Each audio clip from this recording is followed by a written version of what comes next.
अस्सलामुअलैकुम वरहमतुल्लाहि वबरकातुहू। आप सबको मेरे यूट्यूब चैनल पर खुश आमदीद। उम्मीद करती हूँ आप जहाँ भी होंगे खुश होंगे, खैरियत से होंगे। तो आज मैं एक बहुत ही इंटरेस्टिंग स्टोरी के साथ हाजिर हुई हूँ। मैं आज आपको सुनाऊंगी एक सबक आमोज़ वाक़या। तो आज का व्लॉग मेरा बहुत ही इंटरेस्टिंग आप लोगों के लिए होने लगा है। तो आज मैं बात करूँगी मिस्र के एक अमीर तरीन बिजनेसमैन के मुतल्लिक। तो होता ही कुछ यूँ है कि मिस्र का एक अमीर तरीन बिजनेसमैन होता है और उसके पास बहुत ज़्यादा पैसा दौलत होती है, दुनिया की हर सहूलत उसके पास होती है। तो उसकी उम्र तकरीबन 50 साल के लगभग होती है। तो अचानक ही उसको अपने दिल में तकलीफ़ महसूस होती है। तो जब उसको दिल में तकलीफ़ महसूस होती है तो वो काहिरा के एक बड़े हॉस्पिटल में जाता है और वहाँ पर अपना इलाज कराने के लिए। तो वहाँ के डॉक्टर उसको जवाब दे देते हैं और उसको यूरोप की तरफ जाने का कहते हैं ताकि वो वहाँ पर जाकर अपना इलाज करा सके। और जब वो वहाँ पर जाता है यूरोप में और अपने टेस्ट वगैरह करवाता है तो वहाँ के डॉक्टर उसको ये कहते हैं कि तुम्हारा दिल ठीक तरीके से काम नहीं करता और तुम यहाँ पर चंद दिनों के मेहमान हो इस दुनिया में। तो वो अपना दिल का बाईपास करवा कर दोबारा मिस्र अपने मुल्क में आ जाता है। तो एक दफ़ा वो गोश्त खरीदने के लिए कसाई की दुकान की तरफ जाता है। तो वहाँ पर वो ये देखता है कि वहाँ पर एक औरत ज़मीन से गोश्त के टुकड़े, चर्बी के टुकड़े उठा रही होती है और उनको जमा कर रही होती है। तो जब वो उसको देखता है और वो जाकर फिर उस औरत से पूछता है कि ये क्यों गोश्त के जो चर्बी है क्यों इसको इकट्ठा कर रही है। तो वो औरत बताती है कि वो मजबूर है और ये काम वो मजबूरी के तहत कर रही है। और तो वो बताती है कि उसका खामद इस दुनिया में नहीं है और वो मजबूरी के तहत ये कर रही है क्योंकि उसके बच्चों ने फरमाइश की होती है उससे गोश्त खाने की।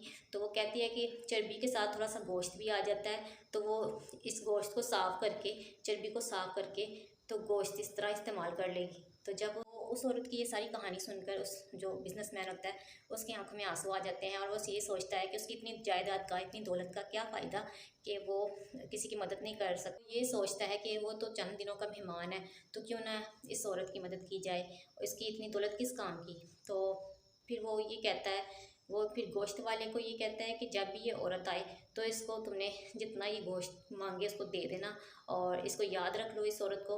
और तो जब भी जितना भी गोश्त डिमांड करे, जितना भी मांगे तुमने इसको गोश्त देना है और उस सारे जो कीमत बनेगी गोश्त की वो खुद ही उसकी अदा कर देगा। तो वो शख्स अपने रोज़मर्रा कामों में फिर बाद में मसरूफ़ हो जाता है और वो इस चीज़ को महसूस करता है कि उसको काफ़ी दिनों से दिल में कोई भी तकलीफ़ महसूस नहीं हुई।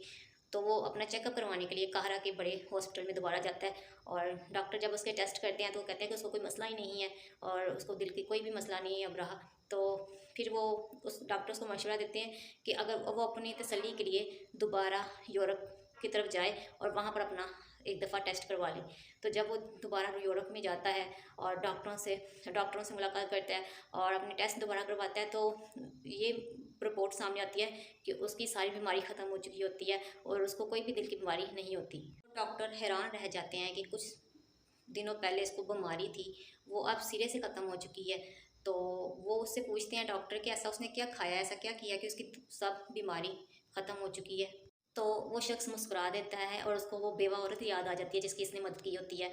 तो इस वाक़ये से हमें ये सबक मिलता है कि जब आप ज़िंदगी में कोई अच्छा काम करते हैं, कोई नेकी का काम करते हैं, किसी के काम आते हैं तो उसकी दुआएँ आपको लग सकती हैं और वो दुआएँ आपको बहुत ही मुश्किलात से बचा सकती हैं, बीमारियों से बचा सकती हैं। तो दुनिया वालों से, लोगों से बुराई करें और लोगों से बुराई करने का आपको अजर लाज़िम मिलता है।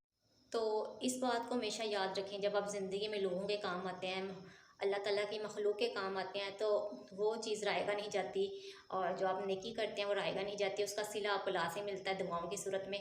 तो हमेशा दूसरों का ख़्याल रखें, दूसरों का तकलीफ़ में साथ दें और जब आप दूसरों की तकलीफ़ का महसूस करेंगे तो आपकी अपनी तकलीफ़ें भी बहुत ख़त्म हो जाएंगी।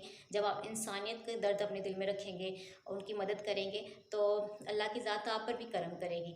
तो ये था मेरा आज का व्लॉग। इंशाल्लाह नेक्स्ट नए व्लॉग के साथ फिर हाजिर होंगी, तब तक के लिए अल्लाह हाफिज़।